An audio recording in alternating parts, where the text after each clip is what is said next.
ભારતમાં લગ્ન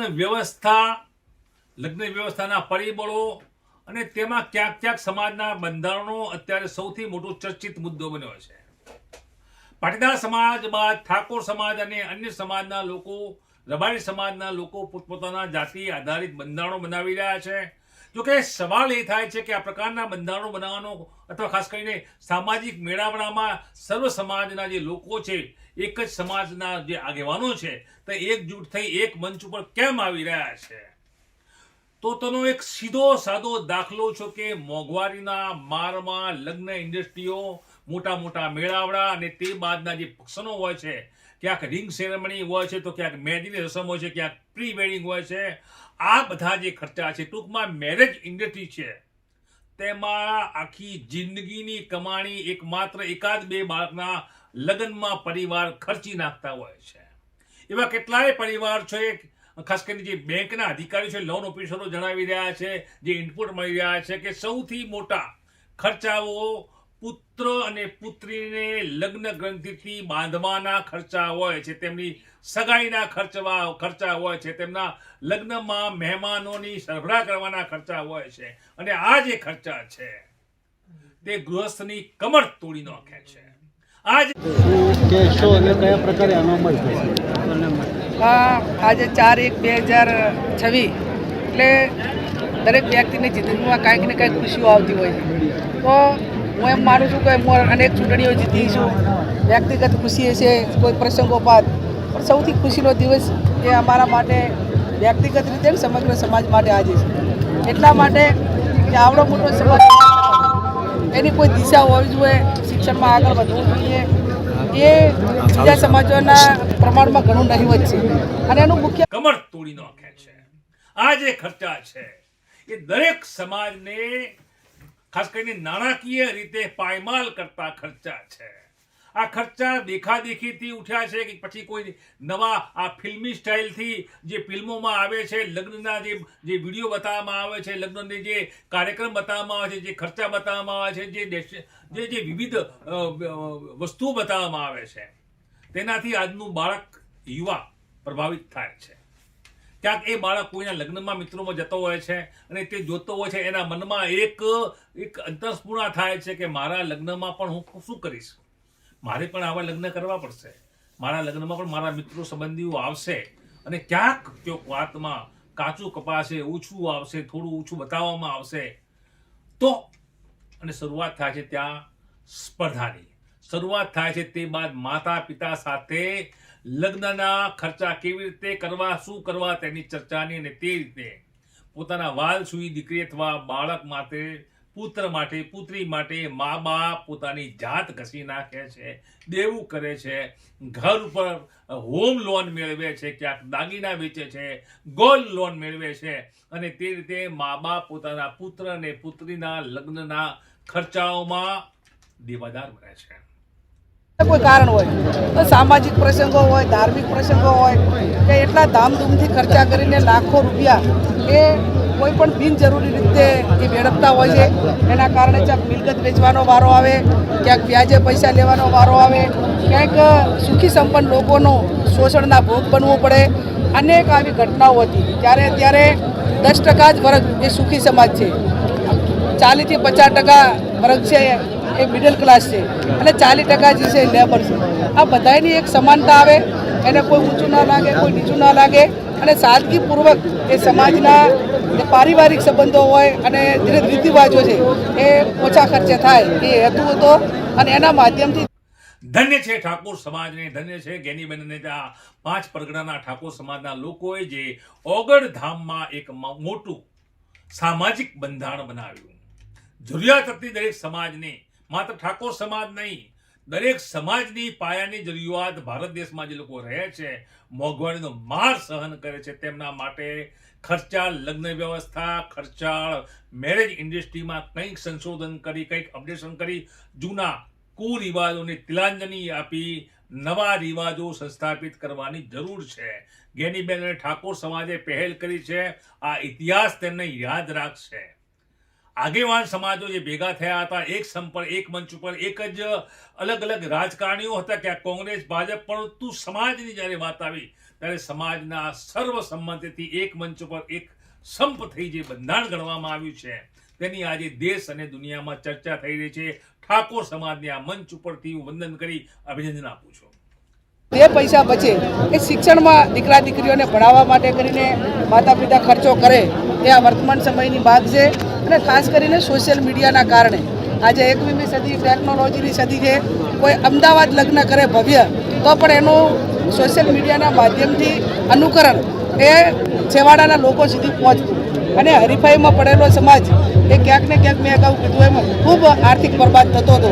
એટલા માટે કરીને સર્વ સમાજના સર્વપક્ષી આગેવાનોને સાથે રાખીને આ કાર્ય કરવા માટેનો પ્રયત્ન કર્યો છે.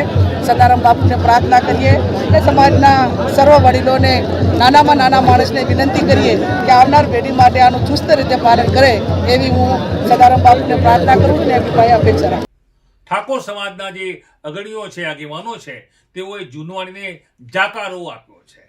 સામાજિક ઉત્થાન માટે ઓગણજી ધામમાં 16 મુદ્દાનું નવું બંધારણ જાહેર કરવામાં આવ્યું છે અને આ બંધારણ માટે જ ભારતમાં ચર્ચિત બન્યું છે.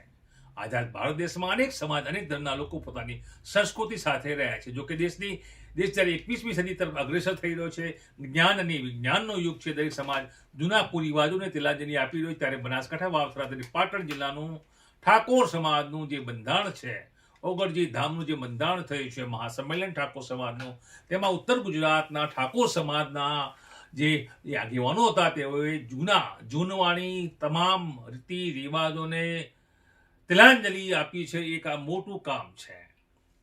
સાંસદ ગેનીબેન ઠાકોર અને અન્ય આગેવાનોએ જે શરૂઆત કરી છે, દરેક સમાજ માટે શીખની અને સમજવાની જરૂર છે. ભારત દેશમાં ભલે 4 વર્ણ રહી, પરંતુ અનેક નાના મોટા સમુદાયના લોકો વસી રહ્યા છે.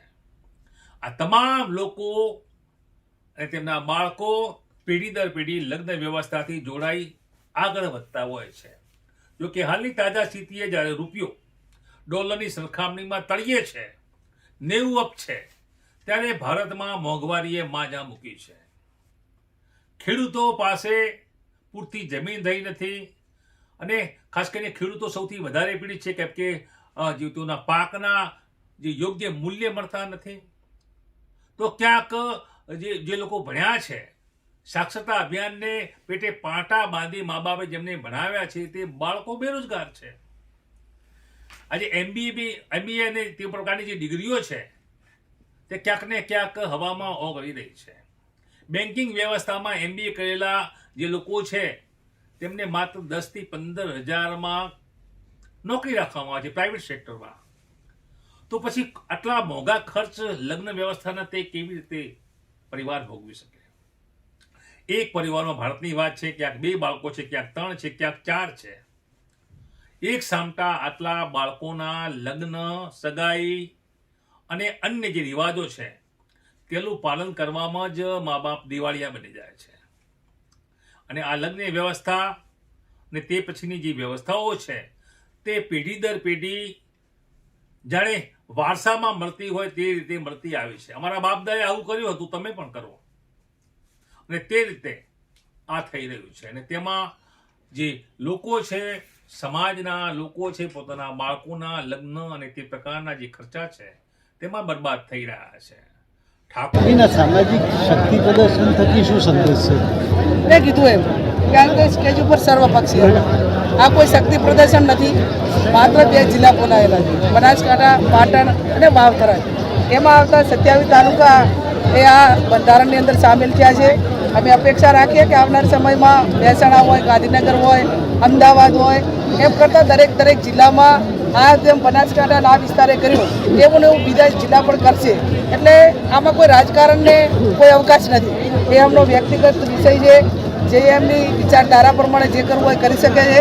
પણ સમાજના કામો હોય, સમાજનું બંધારણ હોય, સમાજના ઓછા ખર્ચા હોય અને એક નાના માણસને એ કોઈની ગુલામીમાંથી બચાવવા માટેનું આ ભગીરથ કાર્યમાં અમે બધા ભેગા થઈએ છીએ અને એમાં આગળ વધીએ એવી હું બધાની પાસે અપેક્ષા કરું.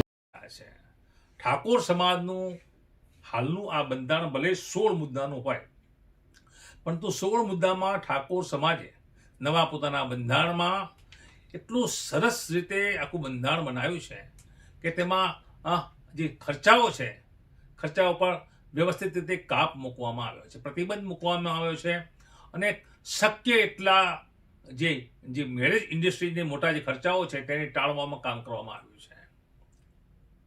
ઠાકોર સમાજના આ બંધારણમાં દેશ અને દુનિયામાં ચર્ચા છે. 16 મુદ્દા, મહત્વના મુદ્દા. તો પ્રથમ મુદ્દો છે સગાઈ પ્રસંગ. તો સગાઈમાં પુરુષ અને મહિલા મળી 21 વ્યક્તિએ જ જવું, માત્ર 21 વ્યક્તિ. તેનાથી વધારે વ્યક્તિઓ સગાઈમાં જઈ શકશે નહીં. એટલે સામે વેવાઈ પક્ષને 21 જણનું માત્ર જમવાનું બનાવવાનું થશે, તેમની સરભરા કરવાની. મોટાભાગે એવું થતું હોય છે કે 150 થી 200નું ટોળું સગાઈમાં જતું હોય છે. સામે વેવાઈ પક્ષ જે હોય છે, કન્યાનો બાપ થાકી જાય બિચારો, ગમે તેવો વ્યક્તિ હોય. સગાઈમાં પોતાના કુટુંબ કે તનના સગા સિવાય અન્ય બીજાને આમંત્રણ આપવું નહીં. ક્યાંક મિત્રોનો ટોળે જતા હોય છે, એની ઉપર પણ રોગ છે અને જો આમંત્રણ આપે તો પણ જવું નહીં. જી હા, નજીકના સગા સિવાય કોઈ આમંત્રણ તમને કોઈ આપે તો તમારે પણ નહીં જવાનું. નહીં ભાઈ, બંધારણ છે, સામેવાળાને ખર્ચો નથી આપવો. સમાજના તમામ પ્રકારના પ્રસંગોમાં ઓઢામણા પ્રથા બંધ કરવામાં આવે છે. આ ઠાકોર સમાજનું બંધારણ છે. ઓઢામણા પ્રથા ખર્ચો થતો હોય છે, એ બંધ કરવાની વાત છે. સગાઈમાં નારિયેલ અને 1 રૂપિયો આપવાનો રહેશે, માત્ર નારિયેલ અને 1 રૂપિયો અને 1 જોડી કપડાં. આનાથી વધારે કોઈ ખર્ચો નહીં. જે તાલુકાઓમાં સગાઈ કર્યા પછી ફેંટો બાંધવાનો અથવા મળવા જવાનો જે પ્રથા છે તે બંધ કરી દેવામાં આવે છે. આમાં પણ મોટો ખર્ચો થતો હોય છે આવવા જવામાં. લગ્ન લખવાના પ્રસંગમાં કહેવામાં આવ્યું છે કે લગ્નમાં જે મૂકવાની પ્રથા છે સદંતર બંધ કરવામાં આવે છે. અને જે સામસામે ચર્ચા કરીને ગણેશ લેવાના રહેશે. આ પ્રસંગે લગ્ન પત્રિકા બાબતે પણ સ્પષ્ટ કરી છે ઠાકોર સમાજના બંધારણમાં. લગ્નની પત્રિકા છપાવી જ નહીં. હવે તો ડિજિટલ યુગ છે, સાદું કાર્ડ રાખવું હોય તો રાખી શકાય છે. મોબાઈલ ફોનથી ડિજિટલ આમંત્રણ પણ આપી શકાય છે. અને ઢૂંઢ જેવા પ્રસંગોએ આમંત્રણ કે રામનું રાખવું નહીં. આ મોટા ખર્ચાઓ છે ઢૂંઢ, અને તેમાં સામાજિક પ્રસંગે રાજકીય આગેવાનો હાજર ન રહી શકે તો કોઈએ આગળ રાખવો નહીં. નારાજગી પણ રાખવી નહીં. આ બંધારણમાં જોગવાઈ છે. ત્રીજી, ખાસ કરીને બંધારણનો ત્રીજો જે મુદ્દો છે, જાન કેવી રીતે લઈ જવી, તો એના માટે સીધી ગાઈડલાઈન છે. સનરૂપ ગાડી લાવવાની પ્રથા સદંતર બંધ કરવામાં આવે છે. જી હા, અને જાનમાં 11 થી વધારે વાહનો લઈ જવા નહીં. 25, 50, 51 વાહનો લોકો લઈને જતા હોય છે. આખું ગામ જોવા આવે છે, ધૂળ ઉડતી હોય છે, કોણ આવી કોણ, પણ 51 વાહન સાથે તેમાં જે લોકો બેસેલા હોય છે એ 200 થી 300 હોય છે. તો દીકરીનો બાપ થાકી જાય, માડવા પક્ષ વાળો ચોક્કસ થાકી જાય.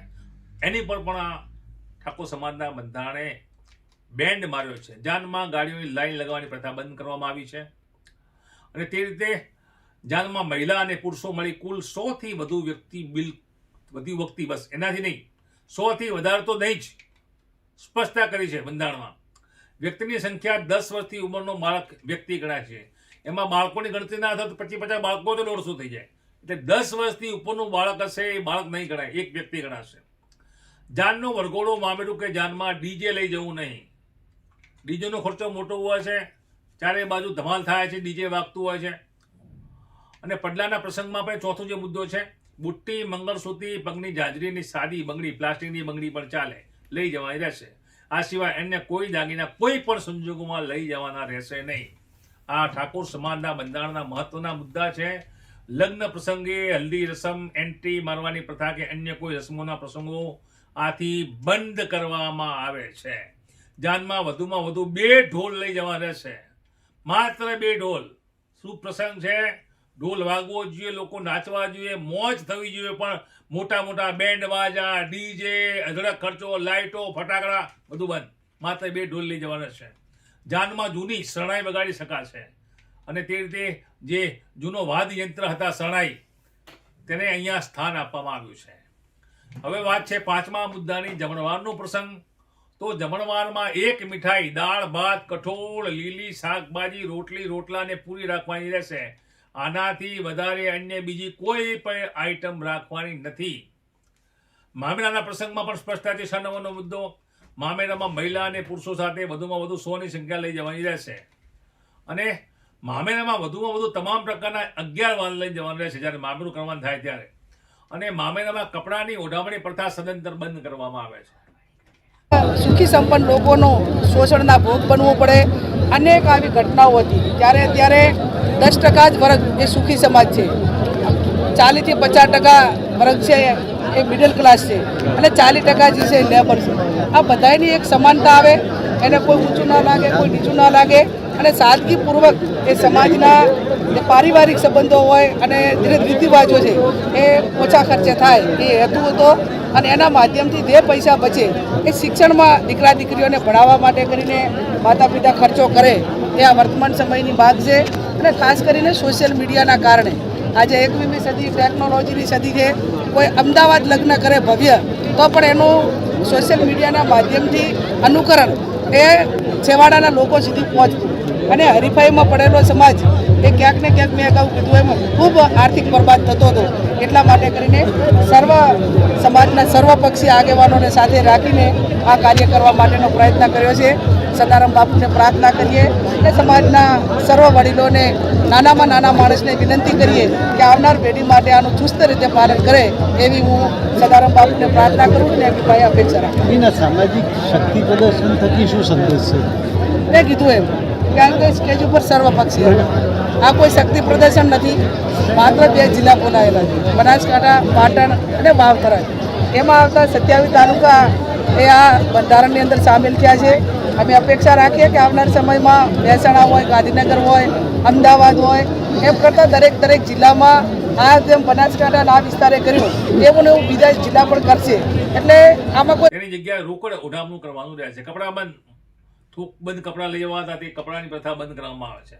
મામેરામાં ઓછામાં ઓછા 11,000 અને વધુમાં વધુ 1,51,000 વધુમાં વધુ ખૂબ શ્રીમંત વ્યક્તિ હોય તો પણ તેને લક્ષ્મણ રેખા છે કે ભાઈ 1.5 લાખથી વધારે તમને નથી આપવાના મામેરામાં. તો તે રીતે મામેરું ભરવાનું રહેશે. અન્ય મુદ્દે મામેરામાં કોઈ પણ પ્રકારના દાગીના લઈ જવા રહેશે નહીં. દાગીના બેન્ડ છે. અહીંયા સોના ચાંદીનો ભાવ વધી ચૂક્યો છે. ક્યાંથી લાવે બિચારો વ્યક્તિ? બરબાદ થઈ જાય, દેવું કરે, ઘર વેચે, ક્યાંથી લાવે? તો દાગીના લઈ જવા રહેશે નહીં. હવે આનાને પ્રસંગની વાત છે. કન્યાને તેડવા જવાનો આણું મૂકવાનો રિવાજ સદંતર બંધ કરી દેવામાં આવે છે. કન્યાને સસરા પક્ષમાંથી 2 વ્યક્તિ આવી અને તેના પિયરમાં મૂકી જવાની રહેશે. આ પરમ જે વાત છે 8મા નંબરનો મુદ્દો છે. જે પુરગત મૂકવાનો જે પ્રસંગ છે, પુરગતમાં વાટલું, કળશીઓ, બેડું અને ફક્ત રસોડા સેટ આપવાનું રહેશે. એનાથી વધારે કશું જ નહીં. ભેટમાં ગિફ્ટમાં પ્રથા સદંતર બંધ કરવામાં આવી છે. ભેટ આપવાની પ્રથા બેન્ડ બંધ કરવામાં આવે છે. બોલાવણા પ્રથા 9 નંબરનો જે મુદ્દો છે. બીમાર પ્રસંગે જ્યારે કોઈ બીમાર પડતું હોય છે તો ઠાકોર સમાજે ખૂબ ચિંતન કર્યું છે. ખૂબ સારી વાત છે. બીમારી પ્રસંગે ક્યાંક વ્યક્તિ બીમાર પડે ને હોસ્પિટલમાં 10-20 હજાર કે 50,000નું દેવું કરી અને એ બિલ ભરીને જ્યારે ઘેર આવે ત્યારે બીમારી પ્રસંગે રાવણા અને આમંત્રણ પ્રથા એટલે કે બોલામણા પ્રથા હોય છે. એટલે લોકો દરેક ઘરથી પોતાના સગાને મળવા એમના ઘેર જાય. હવે ઘેર જાય એટલે જમાડવા પડે, ચા પાણી નાસ્તો વ્યવસ્થા કરવી પડે. તો એ બોલામણા પ્રથામાં મોટો ખર્ચો થતો હતો. તો બોલામણા પ્રથા જ બંધ કરી દીધી છે. બોલામણા પ્રથા બંધ. જન્મદિવસ પ્રસંગ 10મા નંબરનું છે કે જન્મદિવસ એટલે કેક, પાર્ટી, ડીજે બધું થતું હતું. જન્મદિવસની ઉજવણીનો પ્રસંગ એ સદંતર બંધ કરવામાં આવે છે. આ પણ એક મોટો ખર્ચો ટાળ્યો છે. જન્મદિવસની ખુશી ખૂબ હોય તો જે તે વ્યક્તિએ નજીકના સમાજની લાઇબ્રેરી અથવા શૈક્ષણિક સંસ્થામાં જઈને ફાળો લખાઈ દેવાનું કે ભાઈ 500 રૂપિયા, 1000 રૂપિયા પુસ્તકો માટે, સારા બાળકો સમાજના ભણી શકે તે માટે રાખો.